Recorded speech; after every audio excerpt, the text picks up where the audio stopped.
no, no, no. Not really. So that's the thing, is they don't know who, Here. But it'll be easier, yeah. He was hoping it was left at either, because he's like a manager. And Martin did a picture. And he did like 3 different houses during his couple of days. And he thought it would knock back on the trucks. He couldn't find it, but he searched everywhere.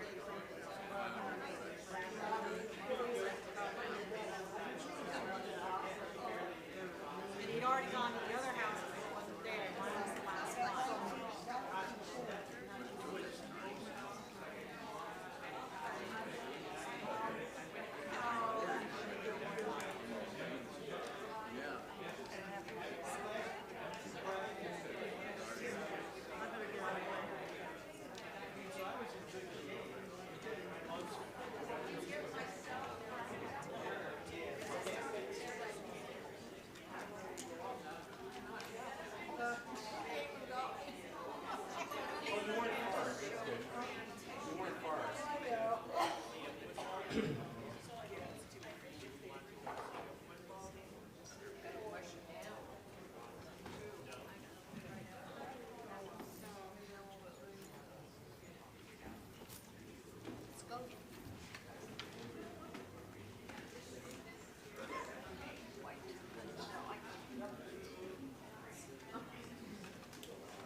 It is good to have our choir back, isn't it? Yes, yes.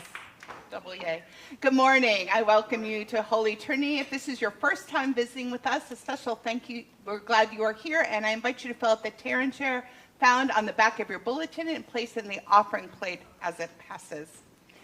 A number of announcements today. Obviously, choir is back, and we're excited about that. We are looking for a few coffee makers. If you come to the service, you don't have to get up early and make it. You could actually be the cleaner-upper, which would be great. So if you're able to make it or clean it up, not on the same day, that would be great. We'd be glad for you to do that and would help us host our coffee hour better. Pastor Bernie has a Bible study announcement. Good morning.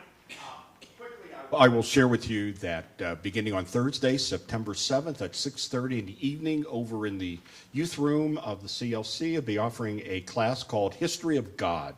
It's a history looking at how the Old Testament people from Abraham to Nehemiah saw God and how that worked in what was going on in their life. So if you want to be involved in that, it will be in person at 6:30, but also via Zoom online.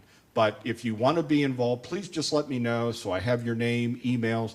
Just send it to me at my address here at Holy Trinity, and we'll make sure you have all that stuff. But 6:30 will last like 6 to 7 weeks on each Thursday evening throughout to the end of October. So hopefully you want to be involved in that. Let me know.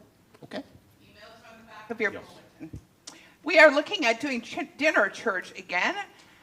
January, a few years back, you may remember, we did dinner church, and then there was COVID. So we kind of put that on hold, and now we're looking at kind of bringing it back and revitalizing that. In the early church, in the first century, they did church around the dinner table. That's what they did. And so this is a little bit going back to that. If you're interested in having a dinner church at your home or attending a dinner church, there's a sign-up sheet. You can email me, email in the back, or there's a sign-up sheet on the information table. I encourage you to do that, and you can learn more about it. Come and ask me, and I'll tell you more about it as well. So that is coming up. Coffee is in classroom A today. Still a little hot. We were outside last week, back inside this week. That's the way that works, right? And then I also want to say in our prayers, we will be holding up St. John's. They are outside Spokane, Washington, at a place called Medical Lake. And Pastor Tim, his first call was there in that area. So the church building seems to be okay, but there's so much need within the community. We are going to hold them up in prayer. Right now we're collecting for Maui, which is also in need of a lot of care, and then we'll kind of follow up and see what they need from St. John's and in that community in the weeks ahead, trying to focus one thing at a time, but keeping them in prayer. I hope you keep them in your prayer as well. I'm just saying. And then funerals. Jackie Straw's daughter's funeral will be Friday at 11. And then Jim Alvers, who sang in our choir, his funeral is Sunday at 12 o'clock. So we'll take a little break after worship and come back for that funeral. And then as you heard last week, my friend Adele Resmer, her husband passed away. You know Adele, she's a pastor, and we had collected for Border Ministries a few weeks back, and she came to do a presentation on the Camino. So she's really a friend of this congregation. Her husband passed away unexpectedly. That service will be September 9th in Fountain Hills. If you want more information about that, please let me know. I know we have a number of people going to that because she's been so deeply connected to our congregation. And we are in need of ushers. So if you can usher, please let me know. Please let Pastor Bernie know, and we will get you on the schedule. It doesn't have to be every week. Just if you can pop in and help usher, it would give our current ushers a little break. We'd really appreciate that. Now I want to invite Amy and Mary forward for a temple talk.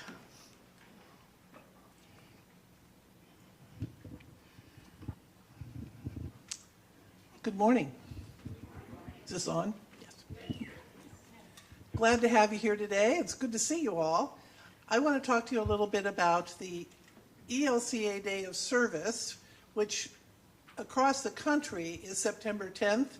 We don't do much on September 10th because it's still hot out there. We postpone ours until the fall, but we thought we'd give a nod to it by doing something for our iHelp, our HAP ministry here, because it's a large part of what many of us do, and we've got some things that could use a little refreshing. We could use a few more volunteers. So on September 10th, we're going to have a couple groups working in the kitchen to inventory our hat needs, the things that we've got there, and also in one of the closets. If any of you would like to help with that, let me know, let Karen Chemlin know, Lee Salwitz. Also, along with that, we're collecting things. Amy Bruno is heading up something, and she'll talk about it between now and we'll put the baskets together on September 10th. Okay, I'll give you both. iHelp program is through Ascend here in Chandler, and it's an interfaith lodging, emergency lodging program. Lodging program. And HAT is what we have. It's the homeless assistance team. Thanks. My name is Amy Bruno. I have the privilege of working with the city of Chandler with the things that Mary spoke about. I work for Neighborhood Resources, and my specific team, the Housing Stability Team, we work on placing folks who are homeless, vulnerable, at risk for homelessness. And one of the things that we started was a move-in kit program. Probably about 6 months or more ago, we had placed a gentleman who came from iHelp. We had placed him in an apartment on a Friday. That Monday, we came in to check on him. And the minute that my partner and I walked in the door, we both had the same revelation. We walked in, you could see through the bedroom door, there was a blanket on the floor and his bike and no pillow. And then in the living room, he had a beanbag chair and there was nothing on his kitchen counters or in his kitchen. So the moment we walked in, we knew that we couldn't do that anymore.